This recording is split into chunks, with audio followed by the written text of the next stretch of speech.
French President Emmanuel Macron, in a major televised speech tonight, or actually a television discussion, went further than he has ever gone before in claiming that he may be forced, to use his words, to use military power in Ukraine against Russia.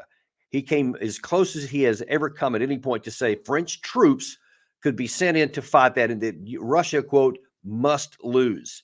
Now, we're going to show you some of the clips of what he said there, and I'm going to show you a couple of other things that were reported in French press. Otherwise, talk about some of the things that he has specifically said and claimed, and we're going to tell you just how dangerous this is. Now, I'll also tell you we're actually trying to bring Doug Macgregor in right now. He's out of the state right now and may join us by phone. If he does, we'll patch him right in because he's got some great things to say on this and terrific understanding of how all these things work together. But in the meantime, we're going to go ahead and just jump right in here because the things that he said there have raised the stakes dramatically for the possibility of this war to expand beyond the borders of Ukraine. The thing that we have feared the most, that we have worked the hardest to keep the war contained to where it was and not escalate, and definitely not to go nuclear, is now at increasing risk because of an emotional move by the president of France. First of all, here is a small clip of what Macron said on there. For any of you who may not be able to read the subtitles on your phones, I'll go ahead and read the translation of what he said. Go ahead and play that, Gary.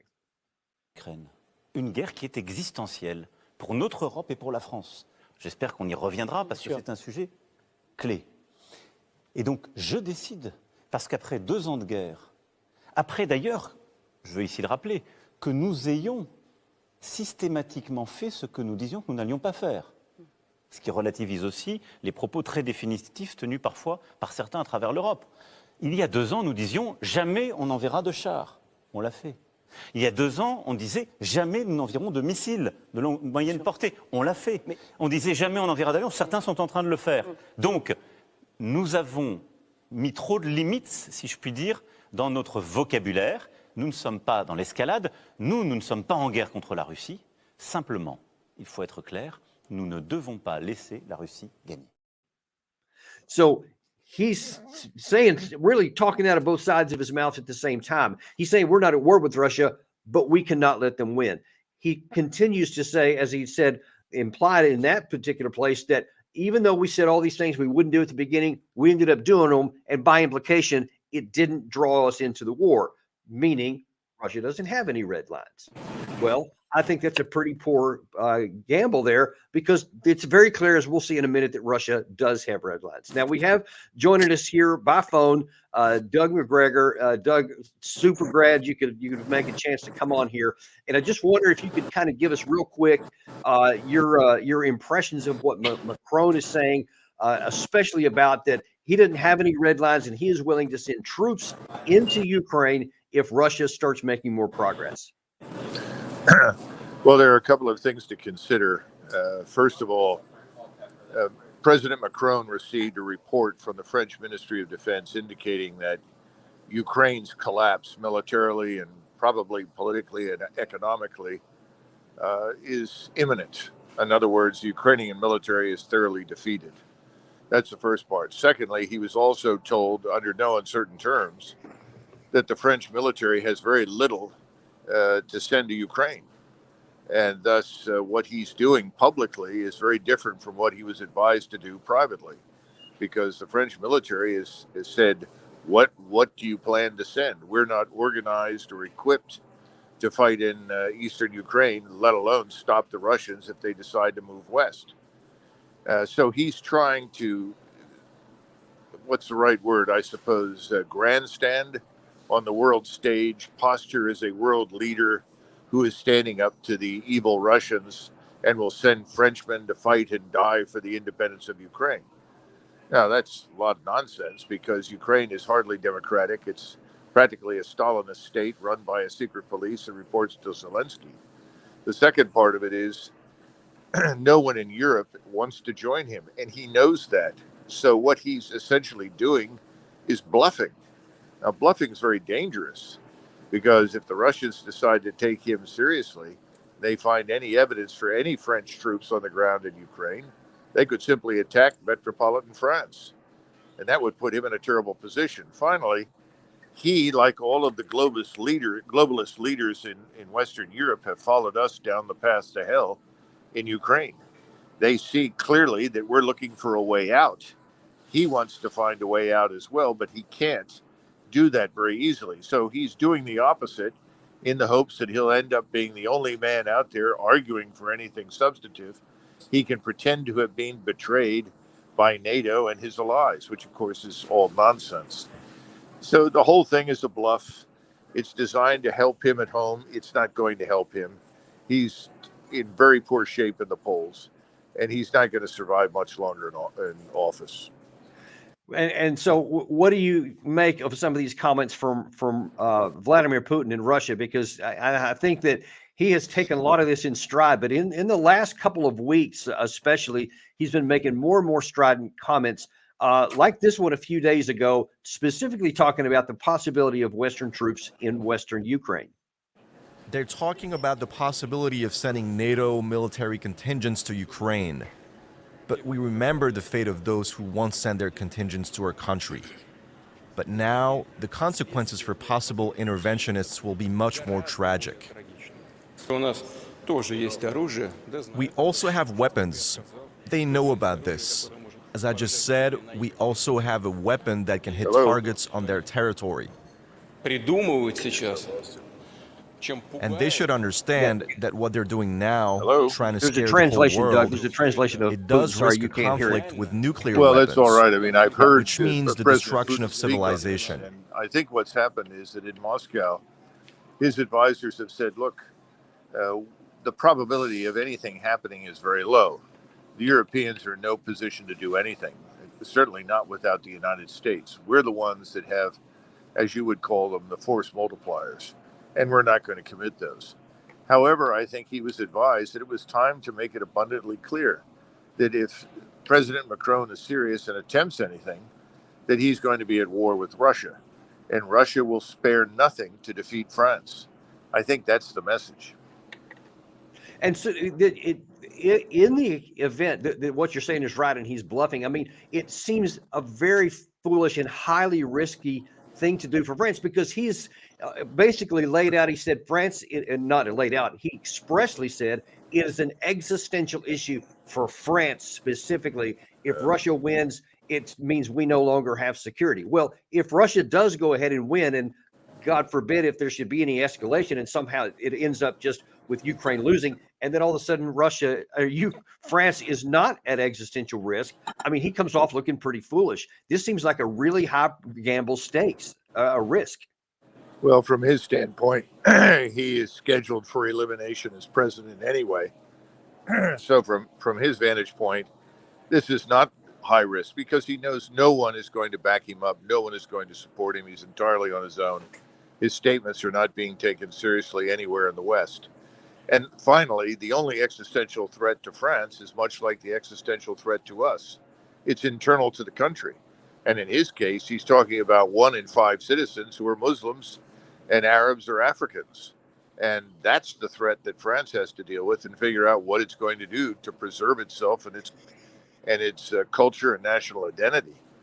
He faces what was outlined in the camp of the saints many years ago. So there's no existential threat from Russia at all. I think there are enough sober-minded people in France to understand that. So this is a gamble, but not the one that you're articulating. It's really a desperate attempt to entrench himself as president at a point in time where the ground under his feet is collapsing.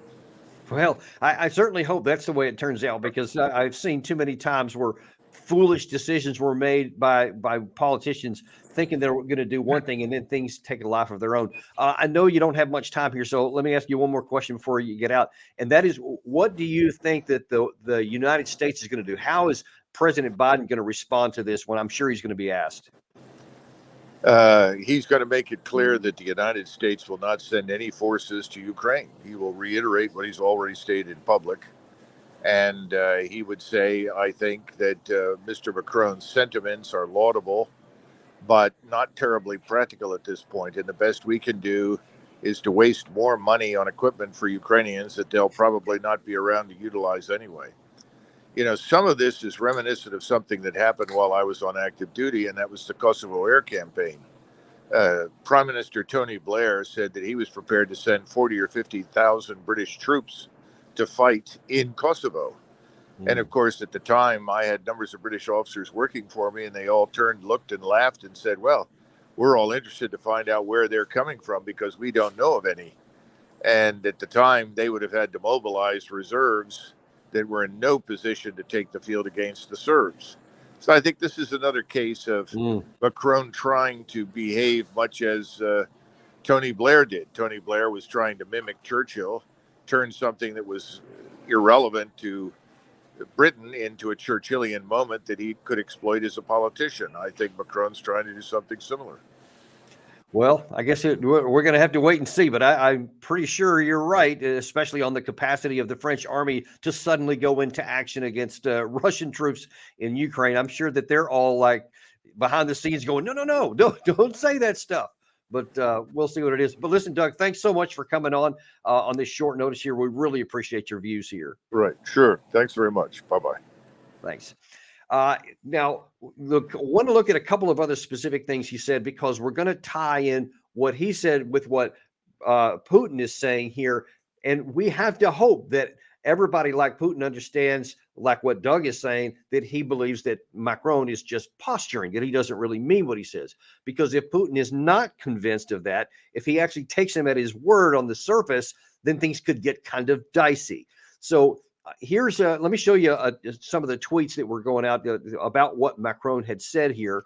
A couple of them that bear mentioning here is that French intervention in Ukraine cannot be ruled out, and France will do everything to make sure that Russia doesn't win.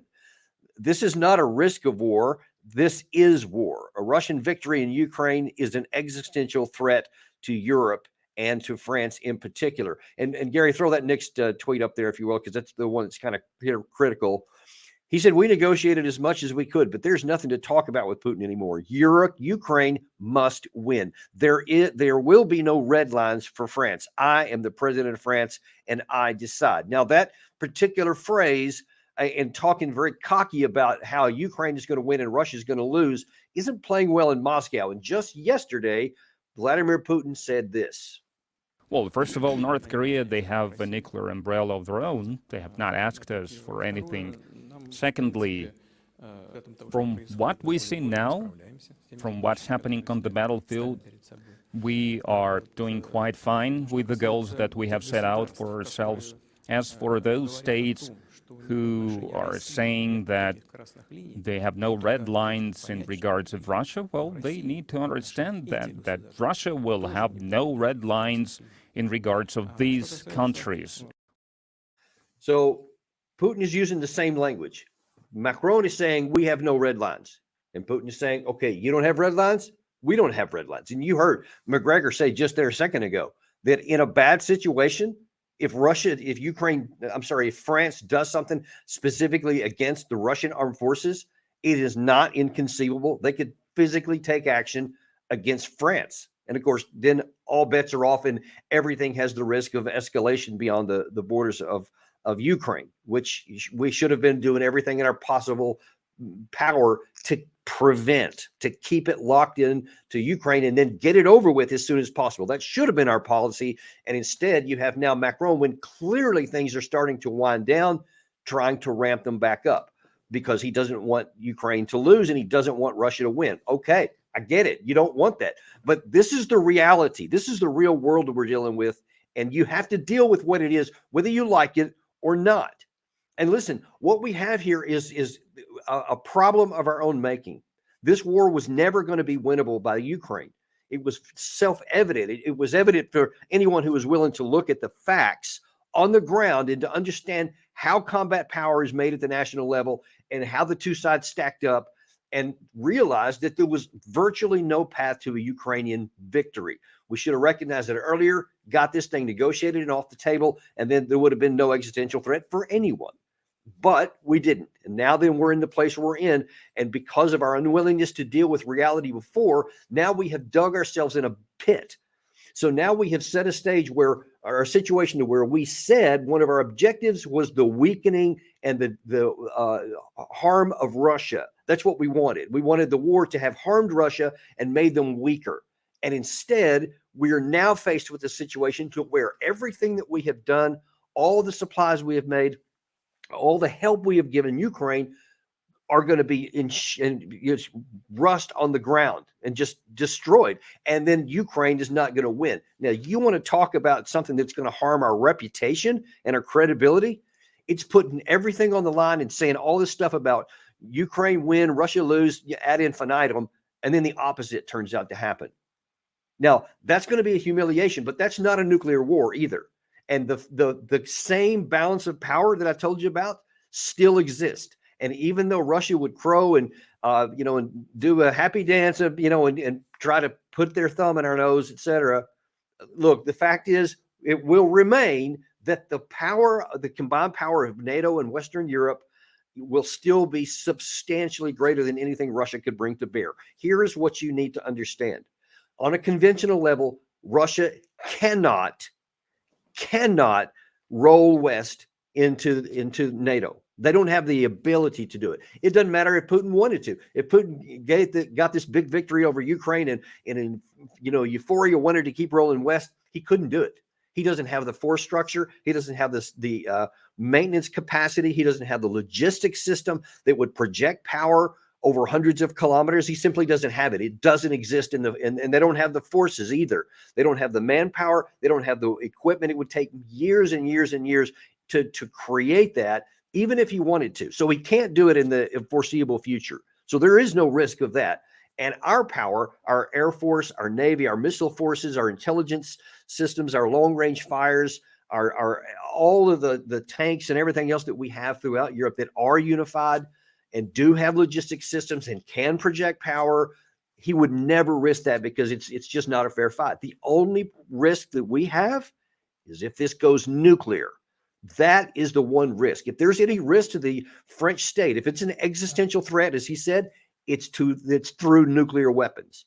As long as it doesn't go nuclear, France has no concern about anything. They are not at risk of anything. And I hope that Doug is right. I hope that it proves that Macron is just posturing, that he's trying to sound tough, and that he knows what's going on behind the scenes. We'll see how that plays out. But you need to understand that the stuff that Macron said tonight is nonsense and is not based in any kind of capacity on reality. Now, we're going to continue to monitor this, and especially as we see whatever comes out of Moscow. I'm sure they're going to have some comment later tonight or certainly tomorrow. We'll see what the U.S. has to say, what other allies in NATO have to say, because we'll see if they want to be lining up behind possibly going to nuclear war with Russia, or if they're going to try to tell this guy he needs to be quiet and sit down. We'll see how it plays out, but you can count on us telling you. And we got a great show for you tomorrow. We're going to have Rebecca Koffler back on here, who wrote the book, Putin's Playbook, in which she predicted the Russia's attack into Ukraine in the force. So she's going to be able to give us a real good insight into what Putin may be thinking and how he's going to respond to this. That's at noon tomorrow. You definitely want to tune it in. Don't want to miss that one. But we ask you to like and subscribe to this because we remain unintimidated and uncompromised to bring you this kind of breaking news when it's happening and the kind of analysis that you're going to get tomorrow, which frankly, you're just not going to get anywhere else. Thank you very much, and we'll see you tomorrow on Daniel Davis Deep Dive.